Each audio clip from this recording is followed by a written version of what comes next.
architectural designer, award-winning academic, and one of UTech Jamaica's high achievers.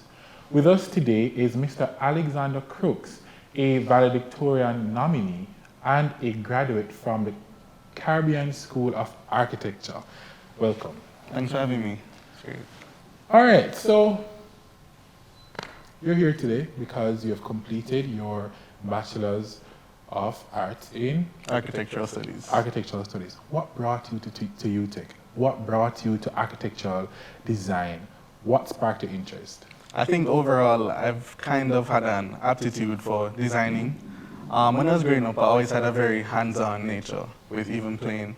So I was always making things. I used to build and fly kites. I used to make box trucks. So I always had that type of, that kind of aptitude for like knick-knacking and finding things and reusing them, giving them a second life. Right. And I can say that passion really carried through now into academics as well.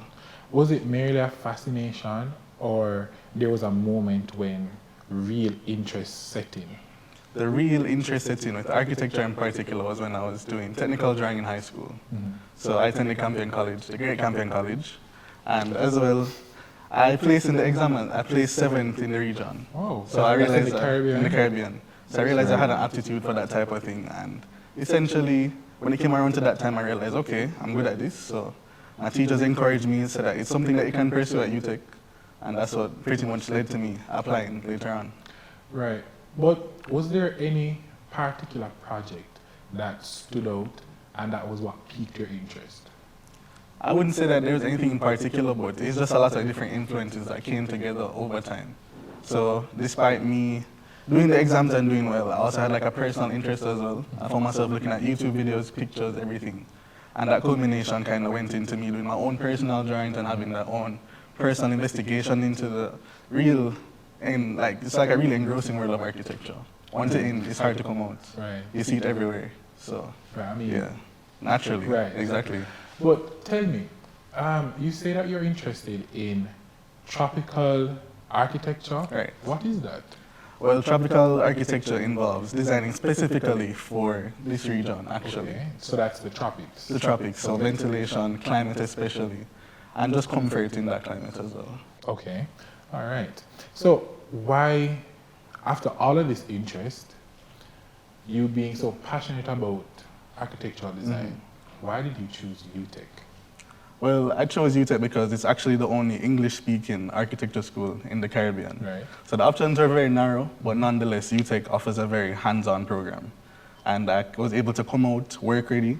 So despite different peers I'm looking at internationally as well, how they pursue their work and the level that their work is at, upon graduating, I'd say I'm a lot more well-equipped. Right. And to that, I said that UTech has a very good program for someone who wants to have that readiness once they graduate. You say that UTech makes you work ready, but tell me, what surprised you most about the program? When you got here, what was most daunting for you? There was a very big art focus at first. Okay. So art and architecture, the line can be blurred in several ways because architecture can be art, but it's really a form of functional art. So having to do lots of visual arts as well in the first year, getting accustomed with different ways of using my hands because the first 2 years are actually completely hand-drawn. Okay. Can't use any computer programs, so you really have to tap into that creative side. Right. And so you say no computer programs. So, but you have learned how to use. I have learned from high school. So AutoCAD and. Yeah, and then eventually I can use 10 programs now after graduating from UTech. Whoa. So you've learned quite a lot. Yes, a big palette, yeah. You're now in the field? I'm now in the field. Where are you working? I'm employed at Mosaic Architects, so we're a boutique tropical design firm. We do residential, commercial, and hospitality architecture. Okay, very interesting. Congratulations. Thank you very much.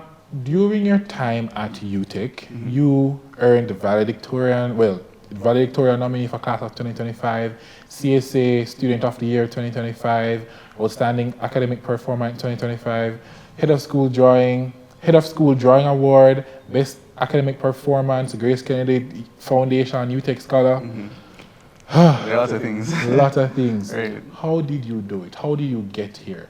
What drives your pursuit for excellence? Well, it's just that passion in succeeding and doing absolute best.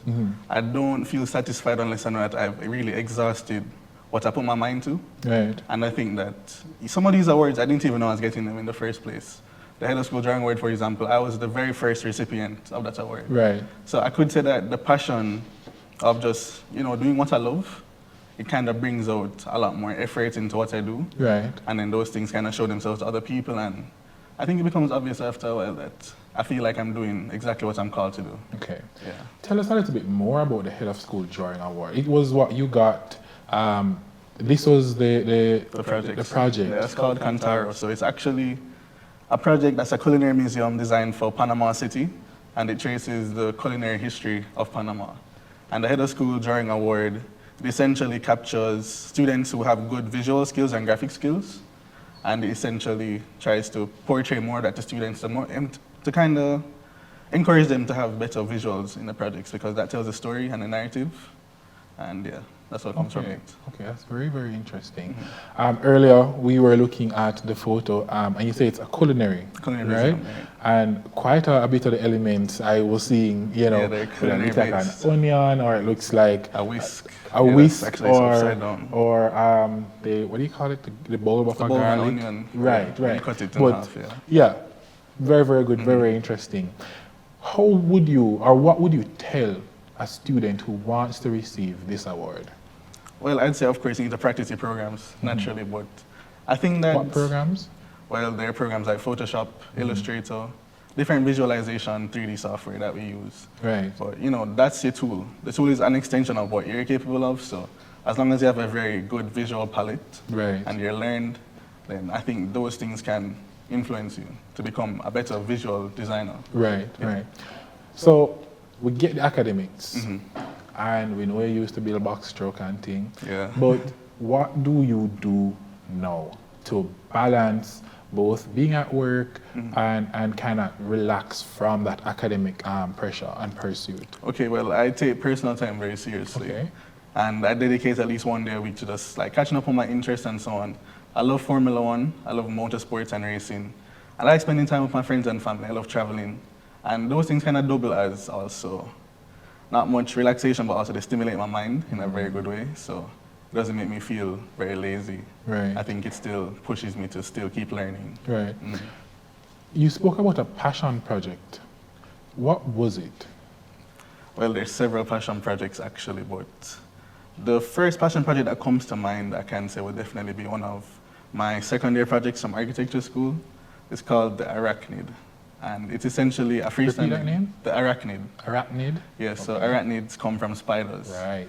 And essentially, it's a freestanding pavilion that uses a spider as a covering and inspiration for like having the connections and really showing them, the legs are jointed. Right. So it's kind of bringing that through the architecture, through metal, wood, and the connections that they have. Right. And using that to kind of show how architecture can be very telling in a concept called biomimicry, which is using animals as inspiration to design. Right, right. It's very, very interesting. Yeah. So could you, let's say, use a paper towel right now and I probably can't. I probably some practice, but yeah, but I can make something though. Once I design it, then, right. Yeah, it's a skill that we learn. Okay. You volunteer also with Grace Kennedy. Tell us about that. It started off as a part of the scholarship that I received, and I'm really grateful to Grace Kennedy for the opportunity because I think it gave me a lot of chances to really give back. So I would help out at the food bank here on the campus at least twice a week. And I'd also tutor students in technical drawing and geography. And among that, we go to beach cleanups. So ICC Day, I'm out there at 6 a.m.